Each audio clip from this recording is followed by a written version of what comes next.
Good afternoon, good evening, good morning, whatever the case may be. Welcome to This Week in Comics. Special guest host, Edwin Boyette. How you doing, Edwin? Aloha. Fantastic to be here.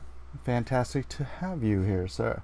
All right, let's just jump right into this on CBR.com today. Eternals, Marvel's Eternals casts Kit Harrington, Dreamboat from Game of Thrones, who probably still knows nothing. Gemma Chan and Barry Cogan. Edwin, would you like to take the reading of the first article, and we can comment as we go? Absolutely. Let me get into that. Okay. All right. So, and this was at Disney's D23 Expo, Anaheim, California. Marvel Studios revealed that Kit Harrington, Gemma Chan, is it Gemma or Gemma? Is it a hard G? Who knows? Okay. And Barry Keoghan would all be joining the cast of Eternals. Harrington will portray Dane Whitman. Ooh, that's a cool choice, man. The Black Knight. Yes, the Black Knight, the non-eternal Marvel hero known as the Black Knight. Chan will portray the heroic Eternal Cersei, and Keoghan will portray Druig, a villainous. Oh, Jon Snow has to deal with Cersei again. Oh no!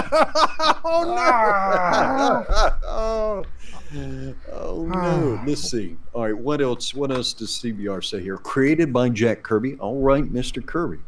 The Eternals are a race of immortal superpowered beings who were created by the Celestials. Although they've been alluded to in other MCU films, this movie will mark their Marvel Cinematic Universe debut.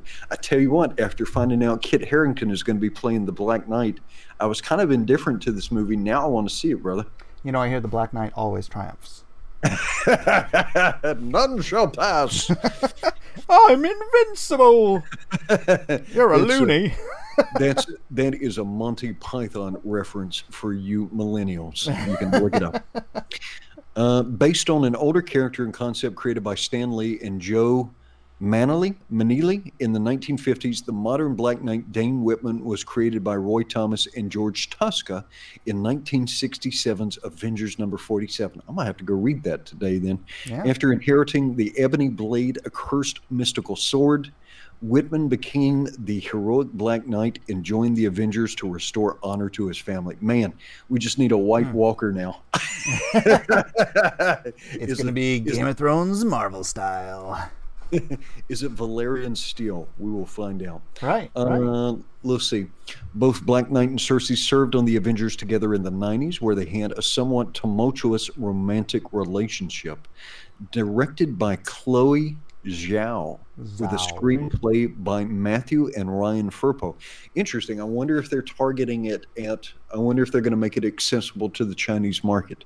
Directed by Chloe Zhao. Well, that's a good business move as far as making money, because how did that Matt Damon Chinese, was it The Wall or something like that? Yeah. Actually, that was actually a fun movie. It looked cool. It looked like a big old Michael Bay film. It looked really stupid. But it was actually fun. If you took into account that you already knew it was a big, goofy movie to begin with, then it was fun. It was fun. But anyways, targeting the Chinese market. I mean, they did it with the Meg. They made so much more money overseas than they did here by changing the storyline for the Meg. Hey, good business sense. Good business sense. All right, let's look at the rest of this cast. Eternal stars Richard Madden as Icarus. Kumail Nanjiani as Kingo. Lauren Ridloff as Makari. Brian Tyree Henry as Fastos. Selma Hayek as AJ. I'm going to see this film. Yeah. Leah McHugh as Sprite, Don Lee as Gilgamesh, and Angelina Jolie as Thena. Hey now. And so this is scheduled to hit November 6, 2020. I kind of want to see this now between Harrington and between Selma Hayek. Yeah.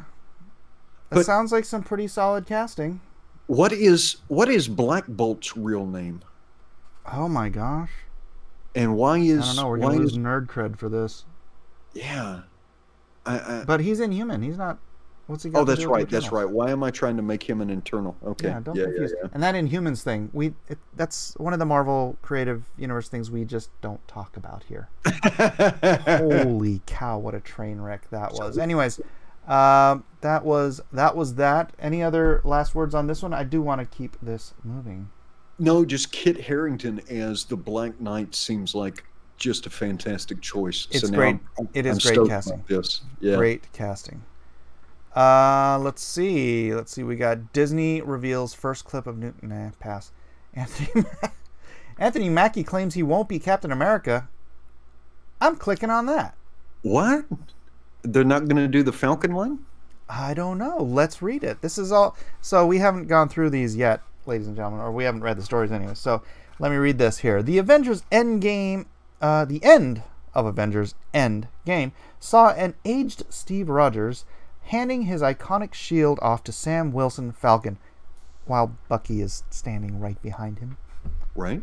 So that was really good. Setting up the hero to become the new Captain America as he does in the comic. Which, the shield and the flying thing never made sense to me, but I don't want to be too pedantic here. However, this left many trying to figure out just why the upcoming Disney series was called The Falcon and the Winter Soldier, if Sam's moniker was changing. Mackie has now explained his superhero won't be changing just because he got Captain America's shield.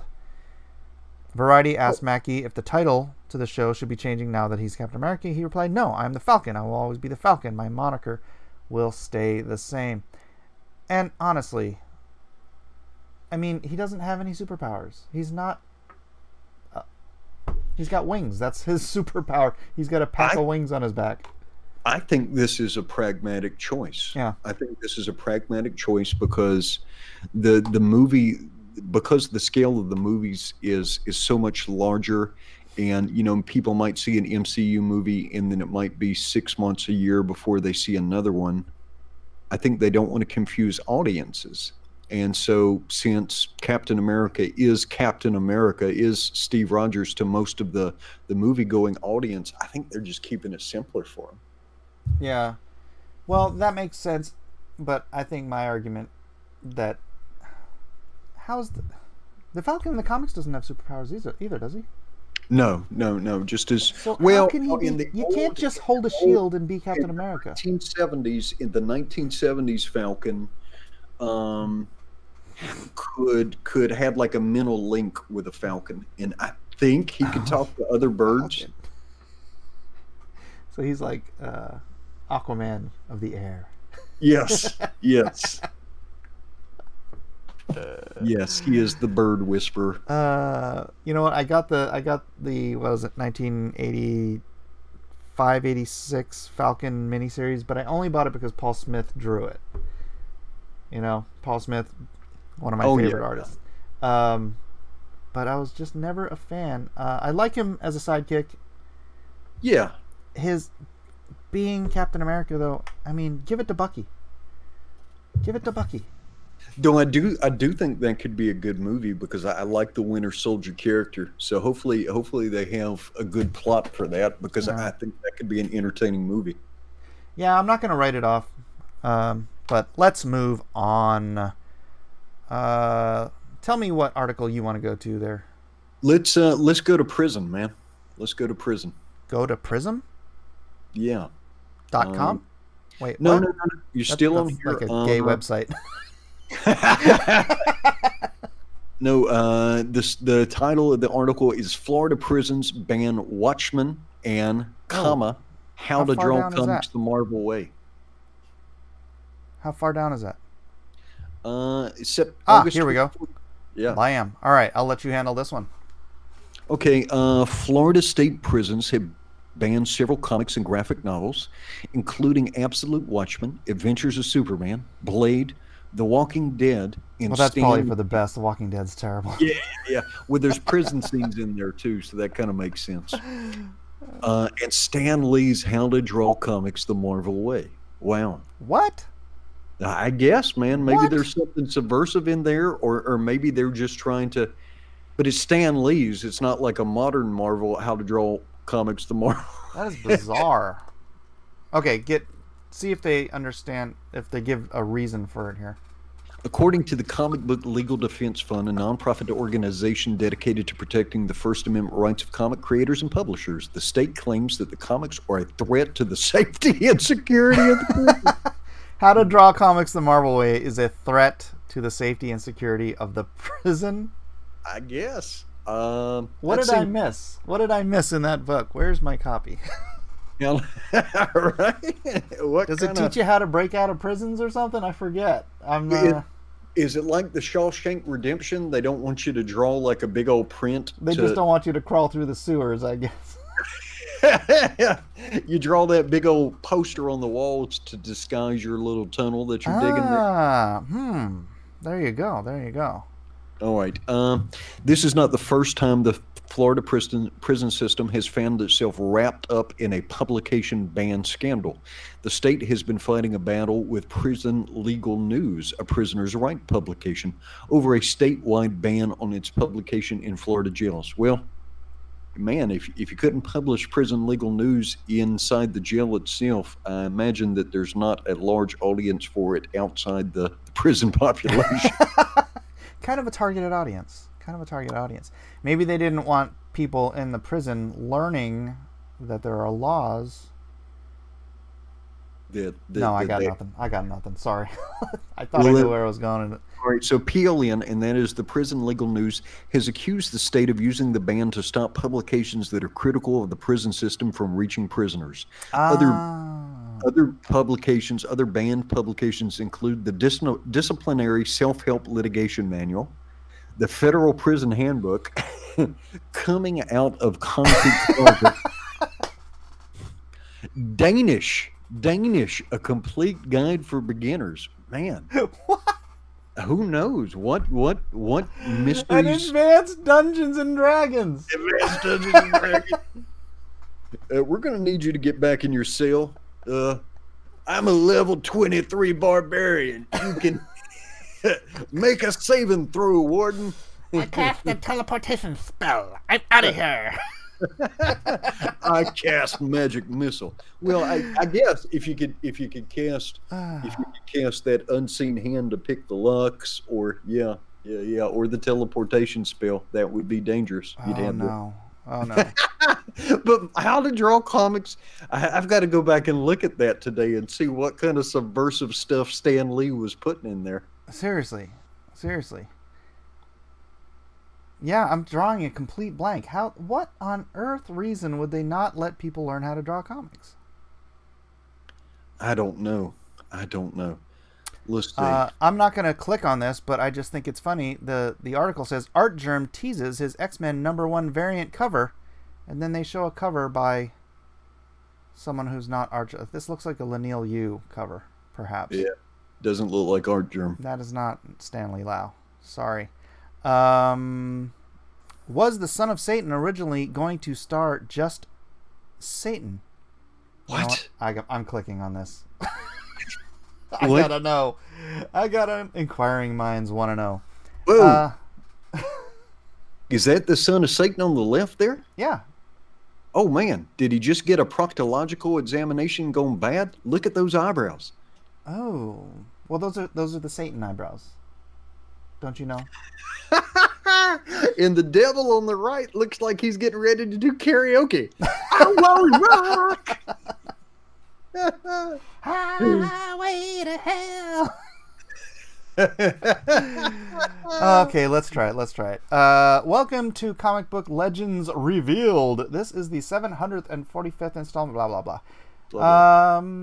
Comic Legend. Son of Satan was originally going to be about Satan himself. Status true.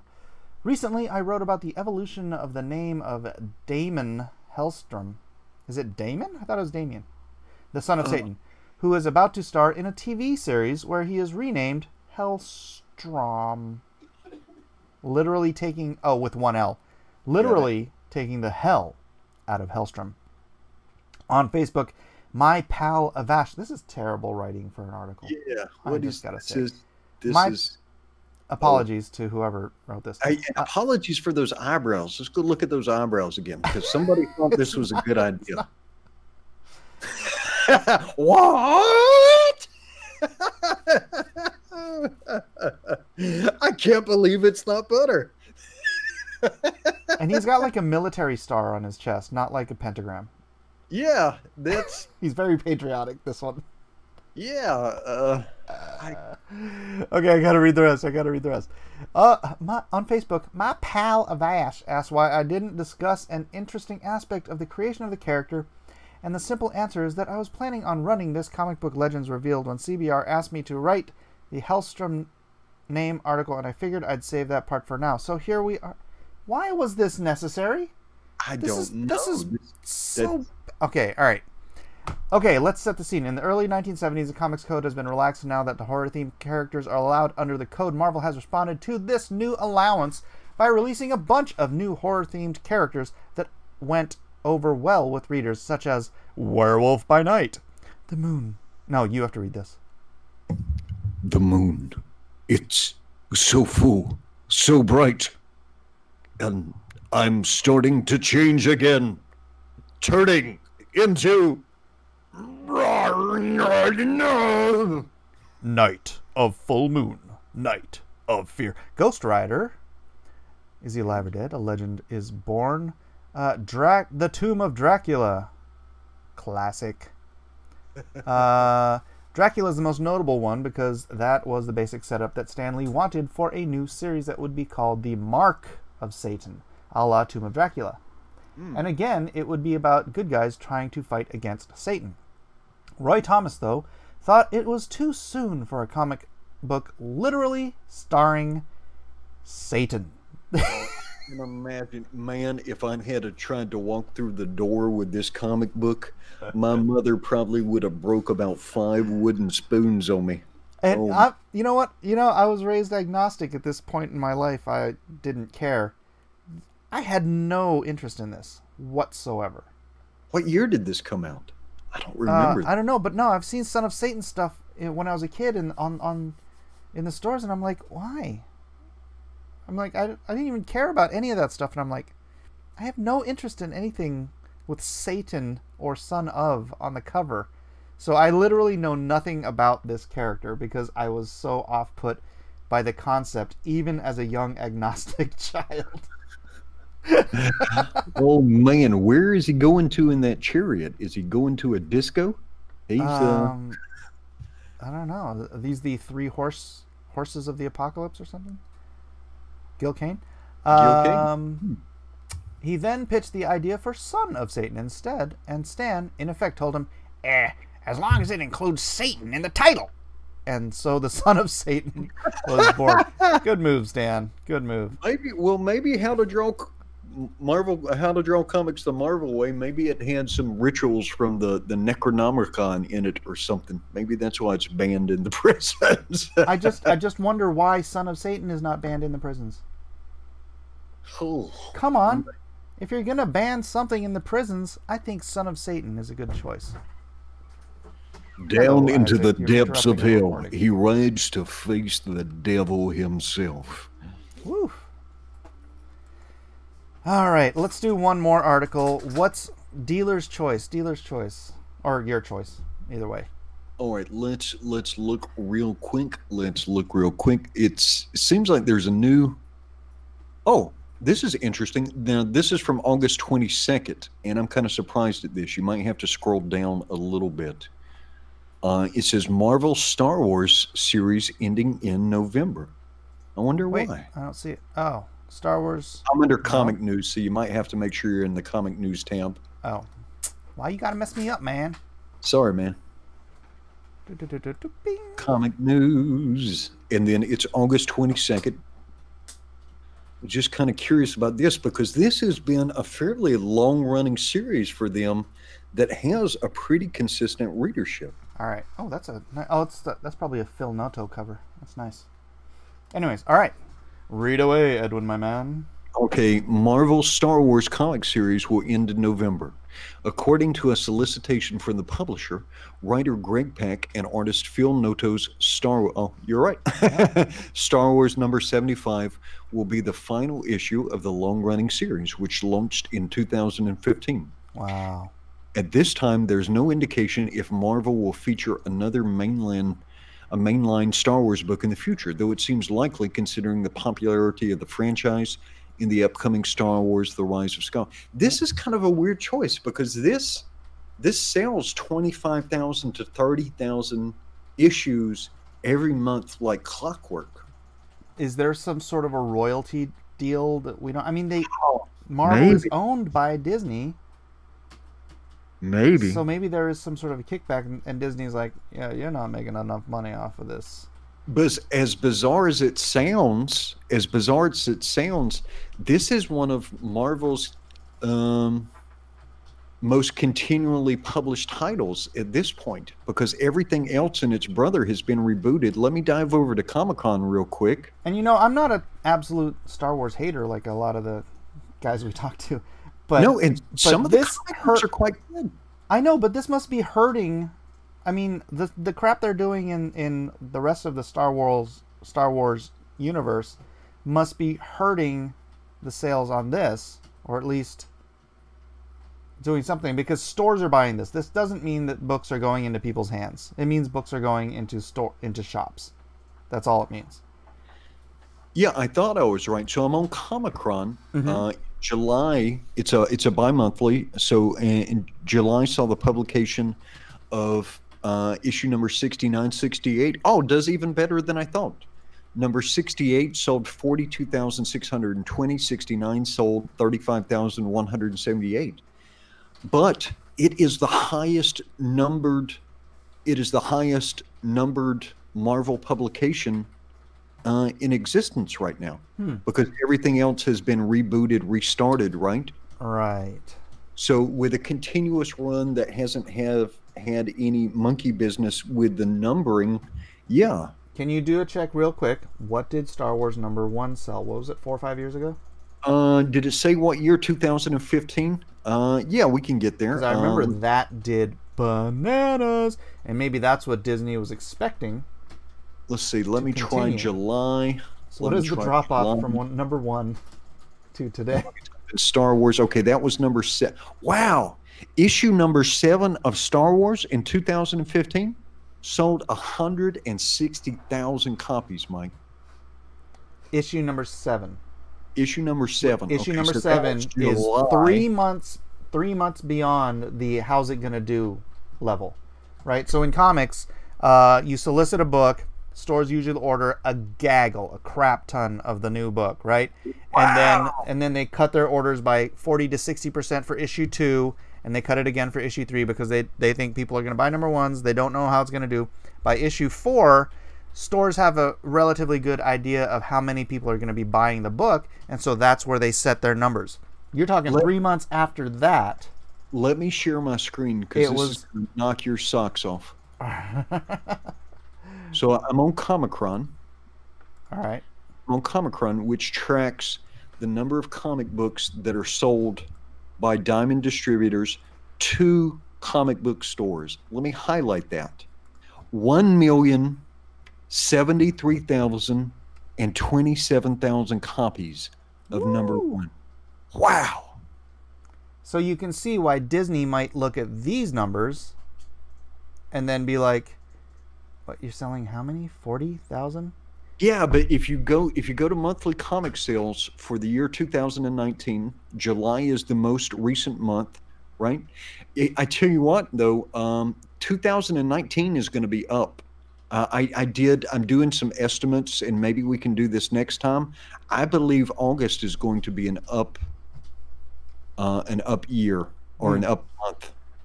All right, so if you look at where Star Wars places, though, Star Wars is one of the top 50 comic books, right? I think that speaks more to how abysmally the comic book industry itself is doing, where Disney looks at numbers like that and they're like, I can scrape more than 40,000 copies of something off my shoe in the morning. Yeah, they've got to figure that out. But I'm surprised you don't normally cancel one of the Again. Yeah. In the comic book world, these are great numbers. Yeah, for in Disney. In the real world, this is crap business. Yeah. At the scale that Disney operates, this is not even 1% of 1% of 1% of Disney's revenue. That's right. That's right. Well, that's an abysmal place to end this week in comics, but I'm going to end it anyways. Thank you, Edwin Boyette, for popping in with me and helping me to make this a more enjoyable wrap-up for the week in comics and related news. All right. Well, thank you for having me on, and aloha. Aloha. Oh, don't forget, like, subscribe, share, do all that fun stuff, and check out the links in the description. Aloha.